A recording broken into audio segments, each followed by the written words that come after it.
टक्केवारीवर मुख्यमंत्री यांचे जास्त लक्ष असते. लाडकी बहीण बरोबर सुरक्षित बहीण असली पाहिजे. गरोदर महिलेसाठी आंदोलन होत होते, त्यांना हे आंदोलन राजकीय वाटत होते. शक्ती कायदा पास होत नाही तोपर्यंत परिस्थिती अशीच राहील. APSCच्या विद्यार्थ्यांना आंदोलन का करावे लागत आहे? महाराष्ट्रात उद्योग शेतकृत गरुड झेप घेतले नाही, नवीन उद्योग नाही. जे कोणी स्पर्धा परीक्षेला जाते त्यांना देखील आंदोलन करावे लागत आहे. महिलांना सुरक्षेसाठी रस्त्यावर यावे लागत आहे. शेतकऱ्यांना आंदोलन करावे लागत आहे. आंदोलकांवर गुन्हे दाखल झाले कसे काय हा मोठा प्रश्न आहे. पूजा खेडकर देशात आहे की परदेशात पळाली? बुलडोजर 1-2 दिवसासाठी होते, पण पुढे काय होते सगळे आपण बोलतो आणि नंतर विसरून जातो. सेबीबद्दल आपण विसरून गेलो म्हणून महाराष्ट्राची स्वाभिमानी यात्रा काढली. हे खेळ चालू असतात. कधी सुरक्षा वाढवतात, कधी काढतात. लाडकी बहीणमध्ये आम्ही वाढीव देऊ. 2 वर्षात जे कंत्राट दिले त्यात एकतरी काम सुरू झाले का? मुंबई गोवा, मुंबई नाशिक महामार्ग अवस्था बघा. त्यांनी अनेक वेळा असे बोलले आहे की खड्डेमुक्त करू. मुंबई गोवा महामार्ग का होत नाही? माझा अनुभव गेल्या वेळीसारखा होता. त्या चर्चेत मी नाही. मविया नेते हा निर्णय घेतील. सगळ्यांनी ठरवले आहे मविया सरकार आणायचे. झेड+ आधीपासून होती, पण आता हे काय चाललंय? आता आपण पाहत असाल उद्धव साहेबांना झेड+ सुरक्षा आहे, पण कमी लोक दिलेले आहेत, म्हणजे कॅटेगरी हे खेळ चालू असतात. आमची पण कधी कधी सुरक्षा जास्ती लोक वाढवतात, कमी करतात. हे सगळं मला वाटतं गृह खातं एवढं सगळं त्याच्यात लक्ष देण्यापेक्षा महिला सुरक्षेवर जर लक्ष दिलं आमचे कमी जास्ती करण्यापेक्षा, तर मला वाटतं महत्वाचं. लाडकी बहीण तर ठीक आहे, आम्ही तर परत सांगतो की याच्यात आम्ही वाढीव देऊ, कारण हे गरजेचं आहे. आज महाराष्ट्रात जी परिस्थिती आहे, महागाई 1,500 रुपयांनी काही होणार नाही, आणि 15 लाखाबद्दल बोलणारे 1,500 बद्दल 1500 बद्दल बोलतात. हा सगळ्यात मोठा फरक आहे 10 वर्षातला. पण दुसरी गोष्ट आपण एक जाणून घ्या की जे काही financial rule budget management FRMB BM हे जो कायदा आहे त्याच्यात 3% जास्ती कर्ज वाढलं नाही पाहिजे, नाही तिथे सरकार डिसमिस होतं. फायनान्शियल इमर्जन्सी लागते. आज माझा लाडका कॉन्ट्रॅक्टर ह्या योजनेमुळे जे काही कर्ज वाढत चाललेलं आहे, तुम्ही मला सांगा ना, 2 वर्षात 3 वर्ष ह्या 2 वर्षामध्ये 22-23 आणि आता 24 अर्ध वर्ष जेवढे कॉन्ट्रॅक्ट दिले गेले आहेत त्याच्यातून एक तरी रस्ता किंवा एक तरी काम सुरू झालेलं दाखवा. चला संपलेलं तर मी विचारच दे, सुरू झालेलं दाखवा. मुंबईत 12,000 कोटीचा घोटाळा केला, मागच्या वर्षी 6 आणि आत्ताच 6. इथे प्रशासक जे त्यांना विचारा इथे किती रस्त्यांची कामं हाती घेतली. आता मुंबई गोवा महामार्ग असेल, मुंबई अहमदाबाद असेल, मुंबई नाशिक असेल, एवढी भयानक परिस्थिती आहे. तिथे डंपर दिसत आहेत, JCB दिसत आहेत, काम कुठे दिसतं? एक मिनिट, हे केलं तर तिथे हो, त्यांनी 2022 मध्ये म्हणून दाखवलं होतं, 23 मध्ये म्हणून दाखवलं होतं, 24 मध्ये देखील म्हणून दाखवतील. पण मूळ खातं जे नितीन गडकरी साहेबांकडे आहे, जे आम्हाला सांगत असतात की मी रस्ता पुरुष आहे, विकास पुरुष आहे, मी 5 मिनिटात 5 किलोमीटर बनवतो, आता पाण्यातली गाडी. 3 महामार्ग आमचे एवढे भयानक आहेत, तुम्ही टोल करत असता. कॉन्ट्रॅक्टर कोण आहे 10 वर्षापासून? का नाही होते मुंबई महामार्ग 10 वर्षापासून? एवढी खराब परिस्थिती काय? कधी महाराष्ट्राच्या रस्त्यांकडे लक्ष द्या.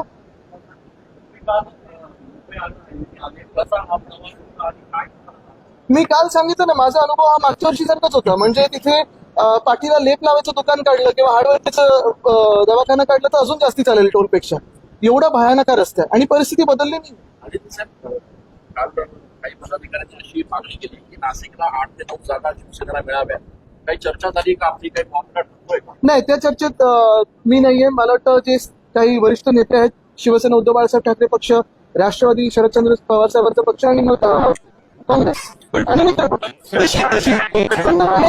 एक सांगतो ही मनस्थिती पूर्ण आहे, आमची सगळ्यांची आहे की अर्थात खेचताणी थोडी होत असते सीट शेअरिंग मध्ये, ती व्हायला पण पाहिजे. म्हणजे याचा अर्थ आहे की तुमची ताकद तिथे आहे. पण सगळ्यांनी ठरवलेलं आहे की महाविकास आघाडीचं सरकार पुन्हा एकदा आणायचं, महाराष्ट्र हिताचं सरकार आणायचं, आणि जे महाराष्ट्र लुटत आहेत भाजपवाले त्यांना दूर करायचं. आपल्या पक्षाला एवढ्या जागा मिळतील अशी परिस्थिती वाटते? महाविकास आघाडीला मिळतील. नाशिक दौऱ्यावर आलेले आहेत आणि आपण बघितलं तर बदलापूरच्या ताजी असतानाच नाशिकमध्ये देखील 3 ते 4 घटना समोर आलेल्या आहेत आणि संतापजनक या सगळ्या घटना नक्कीच संतापजनक आहे. गेल्या 1 आठवड्यात देशभरातून अनेक जिल्ह्यातून अशा घटना तर समोर यायला लागल्यात, महिला बोलायला लागली. मला तर अपेक्षा हीच आहे की जी न्याय प्रक्रिया आहे ती लवकर याच्यावर न्याय देईल महिलांना. आणि दुसरी गोष्ट म्हणजे शक्ती कायदा जो 2020 मध्ये महाविकास आघाडी सरकारने मांडला होता, 2021 मध्ये पारित केला. 21 पासून आतापर्यंत म्हणजे 3 वर्ष आपण साधारण पाहतोय की राष्ट्रपती महोदयांकडे हा कायदा प्रलंबित आहे. त्याच्यावर लवकर मंजुरी मिळावी याच्यासाठी आम्ही सगळेच लोक मागणी करत आहोत.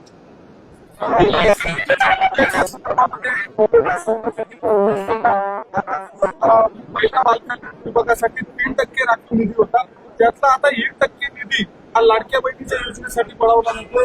महाविकास आघाडीच्या काळामध्ये हा सगळा निर्णय झालेला होता, आता हा निधी पळवला नाही तर हे टक्केवारी मला वाटतं घटनाबाह्य मुख्यमंत्र्यांना जास्ती माहिती असते. पण लाडकी बहीण सोबत आम्हाला सुरक्षित बहीण देखील पाहिजे. काल जर आपण पाहिलं असेल तर बदलापूर इथे काल आणि परवा ह्या 2 दिवसामध्ये मिंदेंचेच एक नेते आहेत वामन म्हात्रे, त्यांनी सांगितलं होतं, रिपोर्टरनंच विचारलं होतं, तू अशी का रिपोर्ट करतेस, तुझा विचार. मला तर तिकडच्या तिकडे त्यांना अटक व्हायला पाहिजे होती. दुसरी गोष्ट, काल मी ऐकलं रिपोर्टरवर FIR टाकण्याची आता प्रक्रिया सुरू झालेली आहे, हे भयानक आहे. तिसरी गोष्ट म्हणजे जे आंदोलन करते होते, आंदोलन कोणासाठी करत होते तर एका गरोदर महिलेसाठी जिला 10 तास बसवलं, त्या 300 लोकांना FIR टाकले, त्यांना जास्ती कस्टडी मिळाली. आणि ज्यांनी मूळ ती घटना म्हणजे घडवून आणली, तो जो कोणी राक्षस होता, त्याला किती 2 की 3 दिवसाची सजा असतात.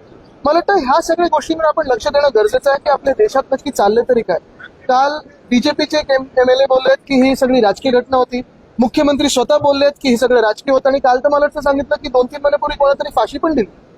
हे तुम्ही तरी ऐकलंय का कोणीतरी? कारण फाशीसारखा जो निकाल असतो तो देशात एवढा मोठा असतो की आपल्यामध्ये खूप चर्चा होते, अपीलच जातं, सगळं काही होतं, राष्ट्रपती महोदयांपर्यंत पोहोचतं. काल जे स्वतः खोटं बोललेले आहेत घटनाबाह्य मुख्यमंत्री, त्याच्यावर त्यांनी पत्रकार परिषद घेऊन पहिलं तर 2 महिन्यापूर्वी की 3-4 महिन्यापूर्वी हे सांगावं, कारण त्याच्यात त्यांची गफलत झालेली नेहमीसारखी.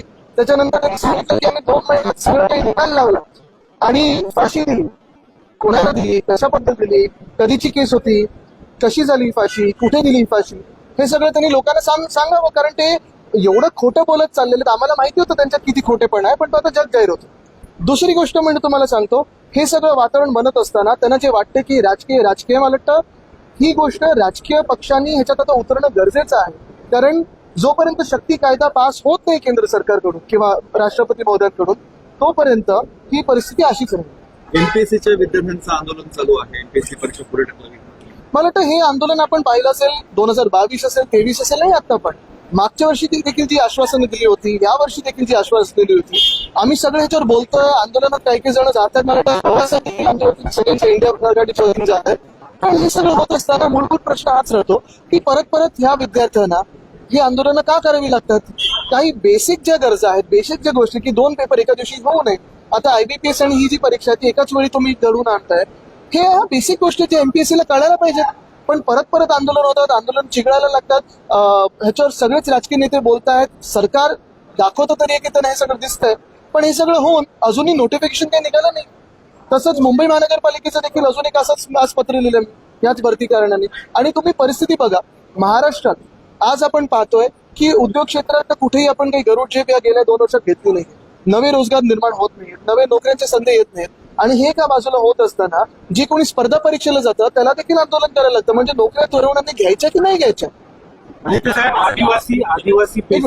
आदिवासी विद्यार्थ्यांचं देखील कालपासून आंदोलन सुरू आहे. 22 दिवस झाले उपोषण सुरू आहे. कालपासून रास्ता रोको आंदोलन सुरू आहे. नाशिक गुजरात महामार्ग देखील कालपासून ठप्प झाला. म्हणजे आपण हाच विचार करा, आज तरुणांना रस्त्यावर यायला लागतंय आंदोलन करण्यासाठी, का तर नोकऱ्या आणि स्पर्धा परीक्षा.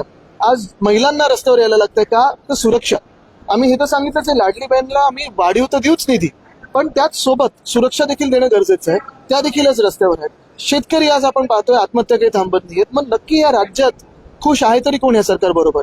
जे 50 खोकेवाले आहेत त्यांचं सगळं आनंदात चाललं असेल, पण आज जनताच रस्ते 24 हेच. आणि खरं तर हे गुन्हे दाखल झालेच कशासाठी? म्हणजे एखादं कोणती महिला सुरक्षेसाठी आंदोलन करतात, 3 ते 4 वर्षाच्या मुलींवर जेव्हा असे अत्याचार होतात, त्याच्या विरुद्ध कोणते आंदोलन करतात, त्यांच्यावर गुन्हे दाखल करता तुम्ही. आणि 300 लोकांना आत घेत आहे, हा कुठचा नाही. बरं, काल आम्ही तो व्हिडिओ बघितला, जसं त्यांची परेड केली गेली, जणू काही हेच बलात्कार आहेत. आणि आपण हे पाहतोय की ह्या देशामध्ये भाजपने अशी प्रथा एक पाडलेली आहे. बिल्किस बानो जातपात धर्म न बघता महिला होती, तिच्या बलात्कारांचं जे स्वागत करतात, औक्षण करतात, त्यांना प्रचारच विरोधात. त्यांच्याकडून आम्ही काय नाही अपेक्षा करू? जे प्रधानमंत्री महोदय स्वतः रेवण्णाच्या प्रचाराला जातात, हजारो महिलांवर ज्यांनी अत्याचार केलेत, त्यांच्याकडून आम्ही काय नाही अपेक्षा करायची?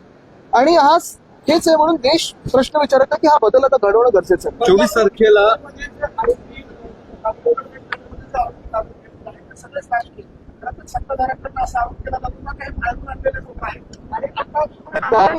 बरोबर आहे. घटनाबाह्य मुख्यमंत्री प्रत्येकाचं राजकारणच बघतात. त्यांनी खरं तर काल येऊन उत्तर द्यायला पाहिजे होतं.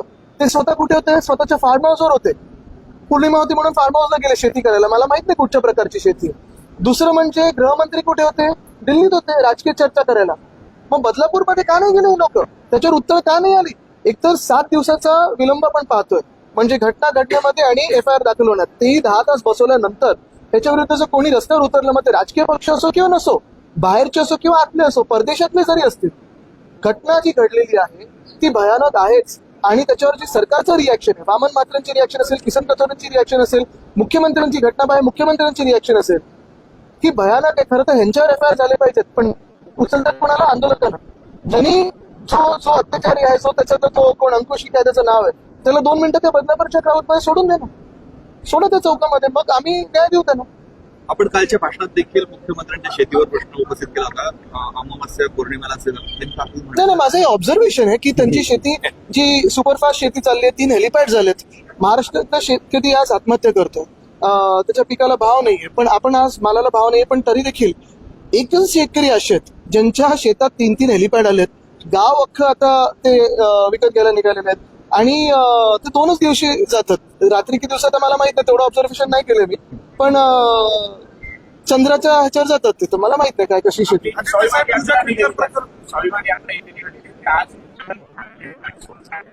नाही, महाराष्ट्राचं एवढं आणि महाराष्ट्राचं नाही.